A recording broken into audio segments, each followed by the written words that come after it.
C'est notre panel américain en compagnie de Raphaël Jacob, Catherine Loubier et Michel C. Auger. Bonne fin d'après-midi à vous trois. Bonsoir. Bonjour. Bonsoir. Alors, Donald Trump l'avait promis qu'il poursuivrait ses opposants politiques. Eh bien, c'est fait. Il y a l'ancien directeur du FBI, James Comey, qui a été inculpé aujourd'hui de 2 chefs d'accusation d'avoir menti au Congrès et d'avoir entravé la justice. Raphaël, à quel point c'est important ce qui se passe aujourd'hui aux États-Unis? C'est énorme, sans exagérer. De un, pour le précédent qu'on vient de créer, pour la première fois du FBI qui existe depuis le début du 20e siècle, qui a été créé, je le mets en petite parenthèse pour la référence historique, par le petit-neveu de Napoléon. C'est un fait qui est très méconnu, qui est absolument fascinant. Depuis donc plus d'un siècle, on a la première fois où un directeur, dans ce cas-ci un ex-directeur de ce qui est la police fédérale américaine, se fait lui-même passer de façon figurée les menottes. De 2, ce qui est extrêmement inusité, c'est que même si, en remontant au début même du département de la justice, il n'y a jamais eu une indépendance totale entre ce dernier et le politique, le genre de pression qu'a exercé le président dans ce cas-ci est vraiment extraordinaire. Je ne le dis pas dans le sens positif du terme, à un point tel où c'était rendu presque inévitable que devant la pression, ses propres procureurs, les procureurs fédéraux, auraient comme pas le choix d'obtempérer. Soit dit en passant, j'amène la réponse là-dessus. Il faut réaliser ce qui s'est passé dans la dernière semaine, c'est qu'on a eu à la fois de multiples messages, à la fois en privé et en public du président, à ses procureurs, incluant le procureur général, pour qu'il passe à l'acte et inculpe des gens comme M. Comey. Trump avait même nommé Comey spécifiquement en disant « ce type-là doit se faire poursuivre ».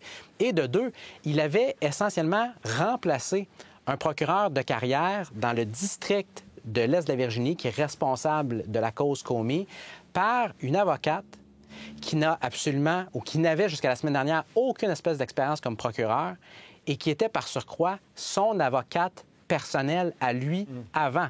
Donc, ne serait-ce que d'un point de vue d'optique, c'est colossal ce qui se passe. Et donc, M. Comey avait enquêté comme directeur du FBI sur des courriels d'Hillary Clinton, mais aussi sur l'ingérence russe dans la campagne électorale de M. Trump en 2016. Et quand Raphaël dit, Catherine, que M. Trump a mis énormément de pression, voici un message qu'il a envoyé sur Truth Social la fin de semaine dernière où il interpellait justement sa procureure générale, donc Pam Bondi, en disant « Pam, j'ai passé en revue plus de 30 déclarations et messages qui disaient en substance « C'est toujours la même histoire que la dernière fois, que des paroles, aucune action. Rien n'est fait.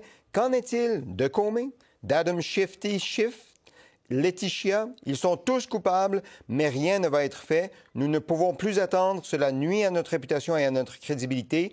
Ils m'ont destitué 2 fois et m'ont inculpé 5 fois.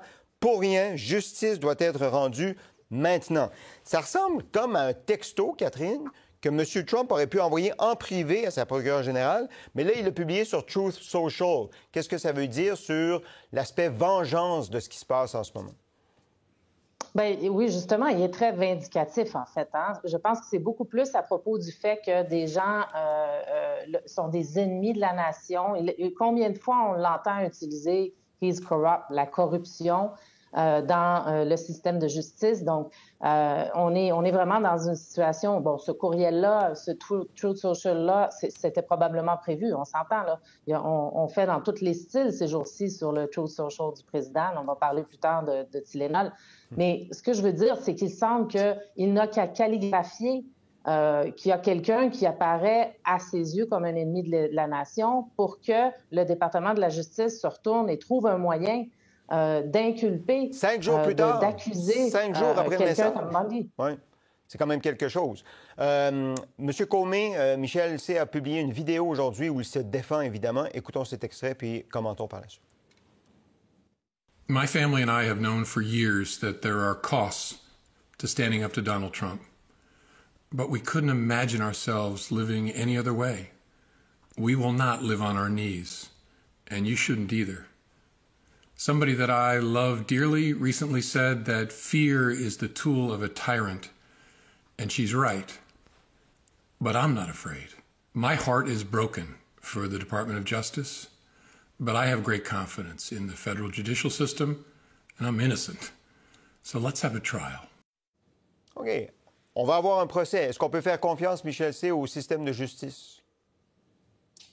Oui, mais il faut quand même dire que ce que M. Trump a fait dans les derniers jours est probablement le plus gros abus de pouvoir présidentiel et la plus grosse entrave à la justice qu'on puisse imaginer. Certainement, depuis l'affaire du Watergate.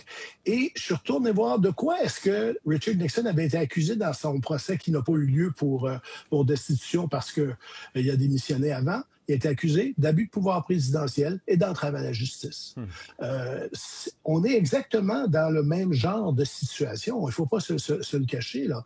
M. Trump, même qui s'est fait dire par Pam Bondi, la ministre de la Justice, on ne gagnera pas ce procès-là. Il est accusé de quoi, Colby? Il est accusé d'avoir menti. On ne sait pas à qui, on ne sait pas sur quoi. Ça, l'acte d'accusation tient en 4 paragraphes.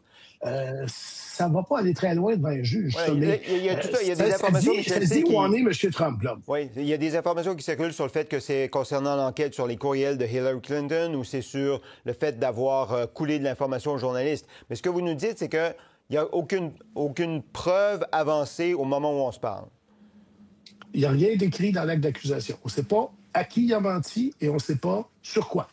Alors, c'est un drôle de crime. Mais visiblement, le président Trump veut ce procès. Visiblement, il veut que ce procès se déroule sur plusieurs mois. Pour lui, ça n'a en fait peut-être même pas d'importance. C'est l'utilitarisme du département de la justice là, à son plus haut point. Mais Catherine, c'est vraiment il veut le spectacle, en fait. Là. Et ça plaît aux anti-establishment. Oui, mais Catherine, c'était ce qu'il dénonçait, lui, le weaponizing, je m'excuse, l'utilisation à des fins armées de la justice. Il dénonçait ça. Il n'y a pas plus tard qu'1 ou 2 ans quand il n'était pas président. Puis là, c'est lui qui l'utilise, Catherine? Oui, il l'utilise pour faire le procès. Le procès, justement, de l'utilisation de la justice comme une arme politique. Et il veut vraiment faire un spectacle.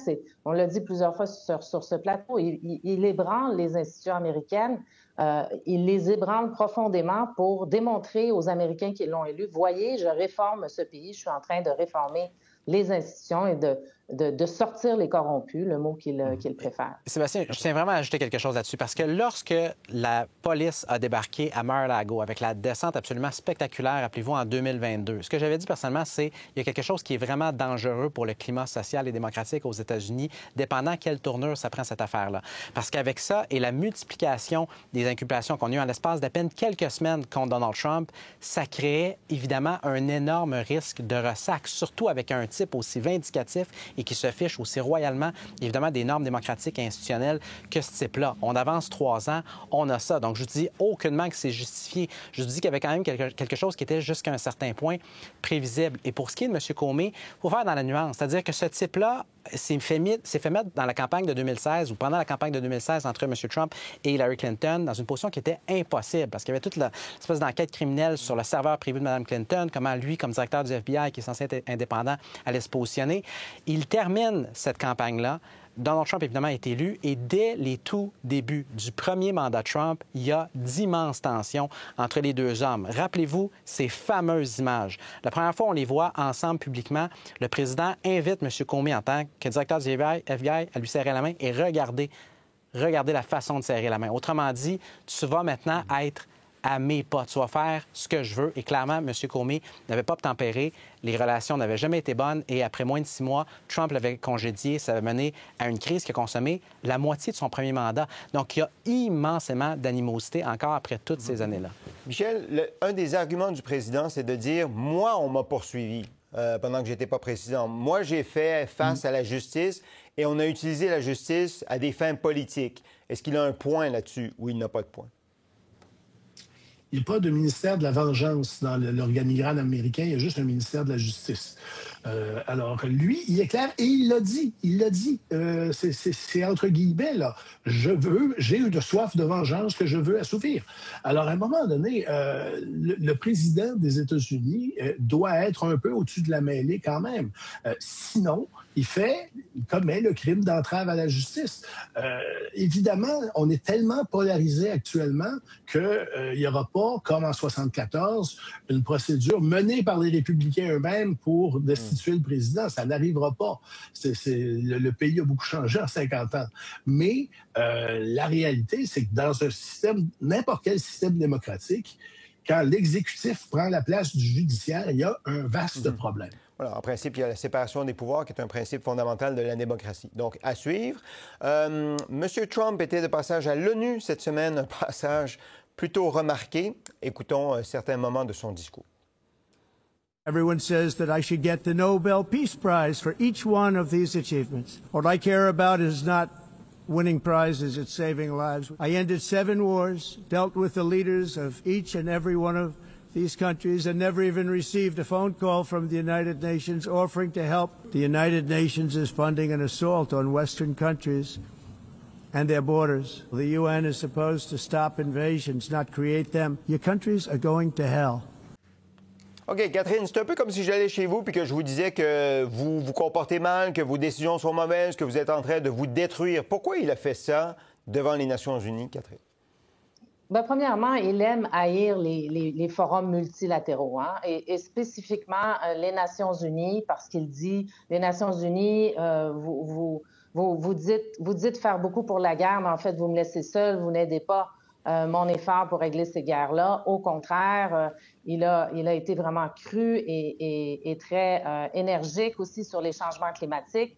Et là où je pense qu'il a compté plus de points, c'est sur le procès des pays européens sur la question migratoire et les problèmes qui affligent les pays occidentaux suite à ces mouvements migratoires et aux immigrants illégaux, là. En tout cas, ça résonne énormément aux États-Unis. C'est l'un des 3 piliers de son règne comme président, de son élection sur laquelle il veut livrer la marchandise. Et donc, cette tribune à l'ONU lui a permis de passer ce message-là et de un peu ridiculiser l'Europe en disant voilà, vos pays s'en vont chez le diable avec vos politiques migratoires. Donc, je pense que là-dessus, ça a résonné un peu plus, mais ça a été un discours très dur et avec les mêmes positions qu'on a vues de Donald Trump auparavant, spécifiquement sur cette arnaque climatique, comme il l'appelle. Voilà, mais c'est juste que là, il le disait à la face du monde et à la face de l'Assemblée générale. Vous en avez pensé quoi, Michel C?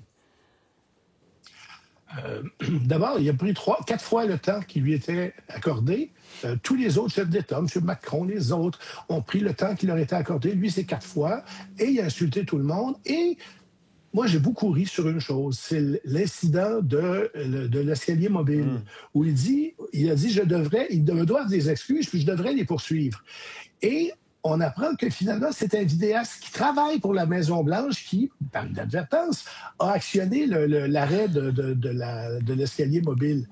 Est-ce qu'il va admettre ça? Non, il n'admettra pas ça, c'est sûr. Mais à un moment donné, là on avait... M. Trump a passé dans ce discours-là la barre du trop comme passé, à mon humble avis. On n'a pas de nouvelles, Raphaël, du problème de télésouffleur. Hein? Il n'y a pas d'enquête là-dessus? Pas depuis 48 heures. D'accord, très bien. Mais une inculpation, vous savez, ça peut prendre 5 ans avant que ça tombe, Sébastien. Quand ça tombe, faut faire attention. À suivre, donc. Mais donc... Il a téléphoné à Pam Bundy, là, aussi.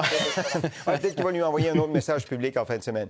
Il y a des gens, il y a des diplomates, Raphaël, qui se sont levés et qui ont quitté la salle aujourd'hui lors du discours de Benjamin Netanyahou. Pour Donald Trump, à ma connaissance, personne ne l'a fait. Pourquoi on ne réagit pas? Ça, c'est les images quand M. Netanyahou était en train de prononcer son discours, mais il n'y en a pas eu quand M. Trump a prononcé le sien. Pourquoi personne ne se lève ou ne réagit au discours qu'il a fait? En fait, les gens réagissent, mais pas de cette façon-là. La raison, elle est très simple. C'est le président des États-Unis.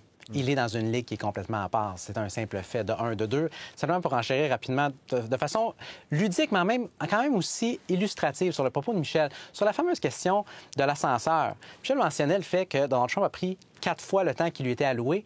Il est aussi, pour les avoir comptés personnellement, revenu à 4 reprises pendant ce même discours-là sur l'ascenseur. Quand vous mettez tout ce qu'il y avait dans cette allocution, vous aviez l'illustration parfaite de pourquoi Donald Trump est simultanément aussi adoré par sa base et aussi détesté par ses critiques, c'est-à-dire se mettre à répétition le doigt dans l'œil, en fait, les doigts dans les yeux des élites essentiellement à la fois européennes et dans plusieurs cas de son propre pays. Donc, c'est un discours qui n'est pas passé inaperçu, qui ne passera pas inaperçu, mais à quel point est-ce qu'on va vraiment s'en souvenir? Je conclue là-dessus. Rappelez-vous qu'en 2017, dans sa toute première adresse à l'Assemblée générale des Nations unies à New York, comme nouveau président américain, il avait menacé ouvertement, là aussi devant le visage de tout le monde, de totalement, c'était ses propos exacts, totalement détruire la Corée du Nord en qualifiant le dictateur nord-coréen de Little Rocket Man. Et on est passé à autre chose, comme on le fait souvent, parce qu'il en lance tellement sur une base quotidienne. Il est allé en Corée du Nord. Oui, bien c'est ça, il y a exactement. comme eu un rapprochement. Parlant de lancer des choses, Catherine, puis on va terminer là-dessus. Tylenol et autisme. Pourquoi le président prend cette cause-là pour lui et qu'il en fait la conférence de presse qu'il a faite cette semaine? Très bonne question. Écoutez, il parle en partie, je pense, au mouvement MAHA, au mouvement Faire de l'Amérique un pays en santé. Et il parle aux femmes. Hein? Toute la semaine, on s'est retrouvés avec cette histoire de Tylenol en train de parler des femmes enceintes. Il veut paraître comme un président qui aide les femmes enceintes à discerner. Mais en fait, ça plaît à une partie de son électorat, certainement les évangélistes, les femmes évangélistes qui ne croient pas en la science. Mais ça ostracise d'autres femmes qui sentent qu'en prenant ce médicament, maintenant, est-ce qu'elles causent l'autisme à leurs enfants? C'est complètement loufoque, là. C'est complètement loufoque. Mais Michel, en 30 secondes, est-ce qu'il marque des points politiques en prenant cette cause-là? Quelle est la cause de son secrétaire à la Santé, là, M. Kennedy? Oui. Il marque des points politiques avec une partie de sa base qui, on l'avait vu pendant la pandémie, qui ne voulait pas avoir de vaccin, des choses comme ça. Il y a une base anti-Big Pharma dans la base électorale, dans le mouvement MAGA. C'est à ça qu'il parlait. Comme la fin de semaine précédente, il parlait de Charlie Kirk et il parlait à sa base plutôt religieuse. Donc, c'est une recette éprouvée. Je dois vous laisser là-dessus. Je pense qu'on n'a plus de temps. Toujours un plaisir de vous parler le vendredi. Merci et bonne fin de semaine à vous trois. Prenez pas trop de Tylenol. Merci. Bye. Non.